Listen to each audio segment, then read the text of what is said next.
Hello everybody, welcome to the Retro and Lugia Show. I'm Retro, And I'm Loogie. and today we're going to be talking about our top 5 hopes for the new Paper Mario game, Paper Mario The Origami King.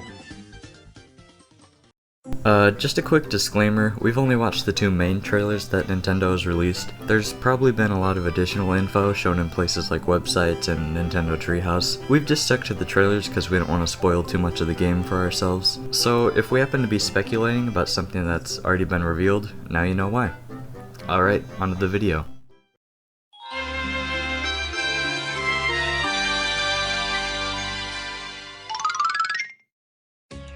As you could probably tell from my enjoyment of Super Paper Mario, I love games with a good story. From what we've seen, the plot of Origami King doesn't revolve around Bowser, so it's already got a leg up on Sticker Star, and Color Splash, and even 64. Well, the plot of the game is that King Ollie has tied Peach's castle up with ribbons, and Mario needs to free it. Mario must find the ends of those ribbons and defeat the boss guarding them to free Peach's castle from Ollie's clutches. Now, on its own that doesn't seem too impressive, but there are some shots that have given me hope for some additional story. This scene right here shows Mario and Luigi in a room filled with origami creations, and from Olivia's dialogue, it seems like she has some sort of a history with it. Is it a childhood room? An old workshop? I don't know, but it seems like Olivia has an interesting backstory behind her, and I'm all for that. In this scene, we see Olivia crying next to Mario, who looks like he couldn't care less about what's happening. This scene seems to be a pretty emotional moment, but other than that, there's not much we can observe here. Both these scenes revolve around Olivia, which gets me pretty excited because last time the story focused on Mario's companion character, it turned out pretty well. Now, as I stated in our last discussion video, I don't think the story will even come close to that of Super, but I still think it has a lot of potential. It was stated in the last trailer that Ollie and Olivia are siblings, and I'm hoping that plays into the story. Maybe Ollie and Olivia's parents passed away, and while Olivia accepted their death and moved on, Ollie didn't and began trying to bring them back. He learned how to mind control through origami and began to take over the Mushroom Kingdom.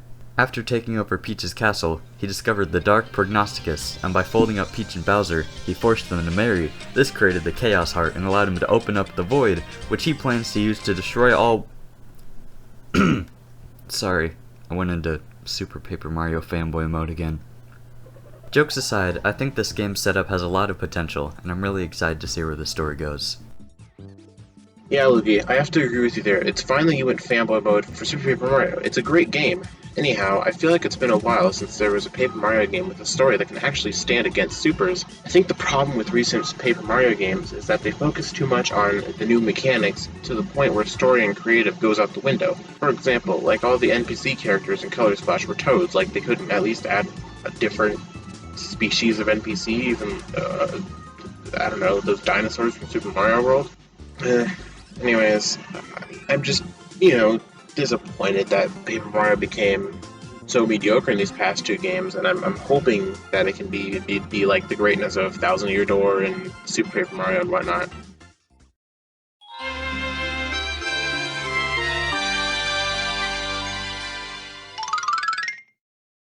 Ah, yes, the OST. In my opinion, one of the most important parts of a video game.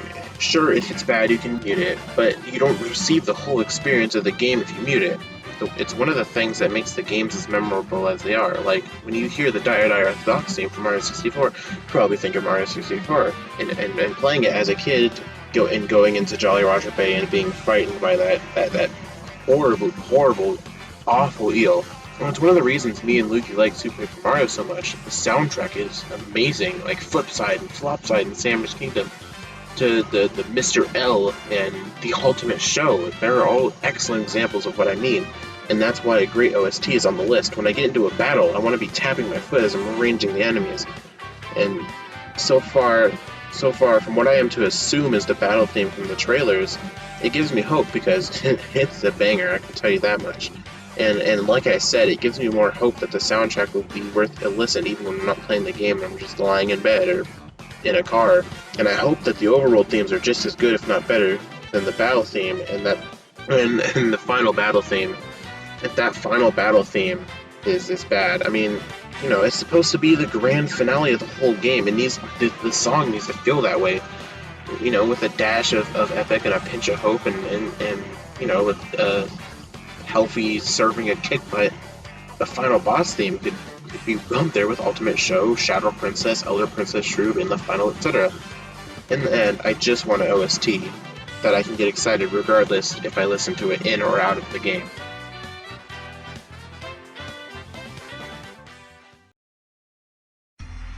I totally agree that OST is a huge part of what makes a game memorable. A good soundtrack not only adds catchy music to the background, but it can also add so much more emotion to the experience. I know you already mentioned Super Paper Mario, but I'm gonna bring it up again just because it does this so well. When you enter Samur's Kingdom for the first time, you are not only greeted by 100 warriors ready for a fight, but you're also greeted by this heroic samurai sounding music. The OST and dialogue work together to tell you that this is a strong kingdom full of brave warriors fighting for honor. You take on the challenge of beating all 100 of them, but before you can even get halfway through, the void consumes Samur's Kingdom and all of its residents. When you enter back into the world, you're greeted with nothing. No colorful buildings, no brave warriors, no heroic music, nothing. Mario is met with an almost completely empty world, the only thing remaining being the occasional colorless piece of rubble. This place has been completely destroyed, and nothing remains of the once great kingdom that stood there. There's a dramatic contrast, and the music change backs that up. The upbeat, heroic music of Samur's Kingdom has now been replaced by a slow, eerie, kinda sinister... actually, I'll just let you listen to it.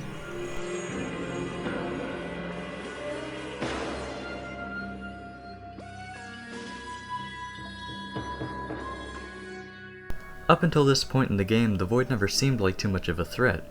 Yeah, Merlin and a few other people kept talking about how it was gonna destroy all worlds, but you just kinda assumed that you'd be able to put a stop to it before anything really happened. This point marks a huge tonal shift in the game, and the great OST makes it even better. I really hope that Origami King has some good moments in it, and I hope that those moments can be supported by great music.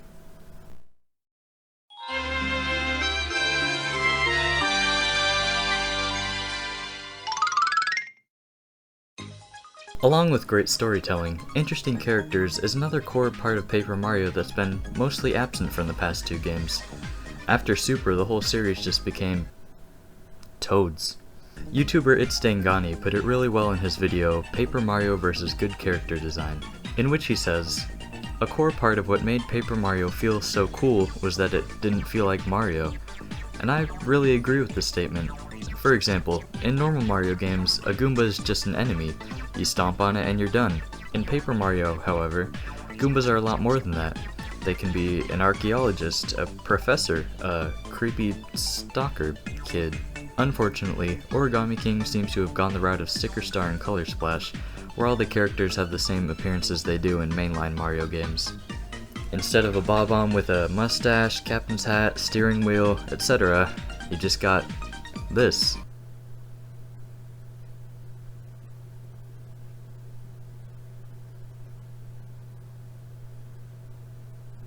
Now, I'm not saying that the characters won't have interesting personalities. From what we've seen in the trailers, it actually seems like they've got a lot going for them in that regard. It's just that I wish they would stray a bit more from the classic Mario designs. Alright, that was a bit of a tangent. Where was I? Oh, hopes for characters.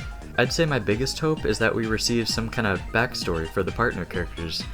I want Professor Toad to tell me about his previous expeditions. I want to learn what caused Bobby to get amnesia. I want to hear Kamek talk about cleaning. Actually, no I don't. But yeah, I really hope that the partner characters have cool stories. I'm not expecting anything as good as Tippy or Admiral Bobbery, but I still have faith that they could be entertaining. Oh boy, this is another thing that can make or break the game for me. One of the huge mistakes Color Splash made, and the Color Splash and Sticker Star made, was that all the friendly NPCs were Toads, no Goombas or Koopas or even Boos, and that was what made the whole thing such a drag. You went to the desert and oh, more Toads. As opposed to the Craglands and Super Paper Mario, where there was a whole nother race from the hub world, and again, Samur's Kingdom. I mean, those are just two examples, but that's one of the things that made the game and story so riveting, and it really made the game feel like a lot larger of a world than it probably actually was, which is really important when it comes to making a game, because you don't want to make the game feel like it's shorter than it actually is, because I mean, we're paying top notch for this, like $60 for the game. To pay $60 for a game and then to get something where it takes you like 2 hours to beat isn't cool unless you're trying to speedrun it. Um, yeah.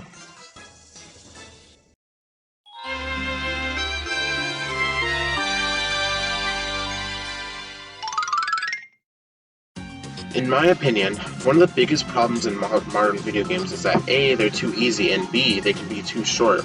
And I'm going to talk about the former. I've noticed and have been told plenty that games are a lot easier compared to the 80s and 90s and all the earlier years of video games. Which for me, when the game's easier, it just makes the game feel shorter because I get through it I get through it like that fast. And I'm in level 1, oh, I'm in level 2, oh, suddenly I'm in level 4, it makes me feel like I got ripped off, I paid $60 for this game, I want to get my money's worth. And I don't like feeling like that, so I'm looking for some more difficulty, and I'm not just saying, like, throw a bunch of enemies at Mario, and, every world is crawling with Goombas and whatnot. I mean, like, real genuine challenges, like, super difficult puzzles and powerful enemies. And overall, I'm scared of paying $60 for a game that's going to take me only a day to beat. Anyhow, that's all I have to say. Take it away, Loogie. Yeah, low difficulty is a huge problem when it comes to modern games. A good number of series have just become kinda boring due to difficulty being drastically lowered. The EXP share and constant team healing have made Pokemon laughably simple, the abundance of extra lives has made 2D Mario games a breeze, and the fact that I'm better than everyone else has made Smash Bros. Alright, seriously though, low difficulty is something that can really bring down the experience for a lot of players. Paper Mario is no stranger to bad difficulty. Super Paper Mario's bosses are all ridiculously easy, Thousand Year Door's final battle is unreasonably hard, and the two most recent games are cakewalks. Well, as long as you have the right item for the boss. I hope Origami King can strike a good balance. I don't want it to be so easy that I can beat it blindfolded while using a USB steering wheel, but I also don't want to spend hours on a boss because I keep dying.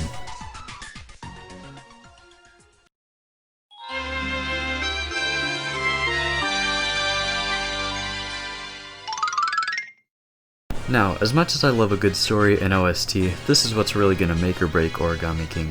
Both Sticker Star and Color Splash lacked any meaningful reason to engage with enemies, and that's a huge part of why they're so disliked.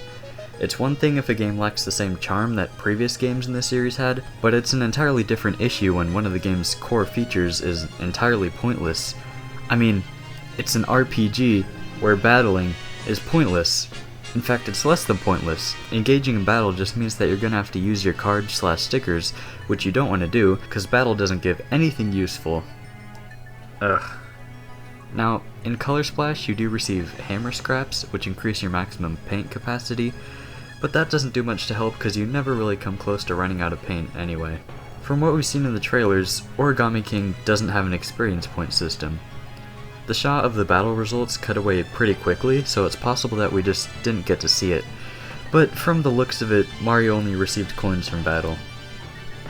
Again, it is possible that EXP is still a feature and we just missed it, but I really doubt that coins would be higher up on the bonus screen than experience points.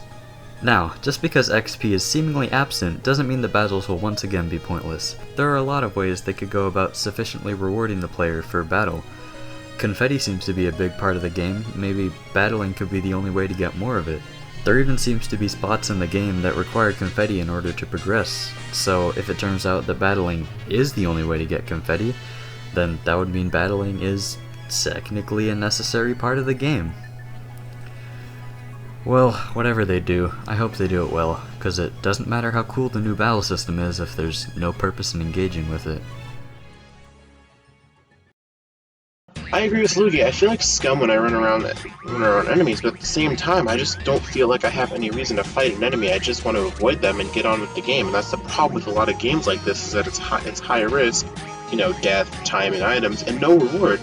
and that's not worth $60. Item, experience, currency, those are the things I need to actually make me fight the enemies. I hate fighting enemies for no reason, and that's why I like RPGs so much, because some bosses you can't beat unless you've leveled up or you've upgraded certain stats. Like, the Cackletta battle in Mario and Luigi Superstar Saga. If you don't have enough speed, Cackletta will attack first, and one of you, in either Mario or Luigi, will die first, and it's a bad situation because you're already on low health, like upon entering the battle. So, those are things that I'm looking for in a game, and of course, coins are going to be important for the mini games and items like mushrooms and fire flowers or whatever they may add. And based on the trailers, it looks like they give you a lot of coins. So, finally, I really want a reason to sit. I really want a reason to sit there and spin those enemies around.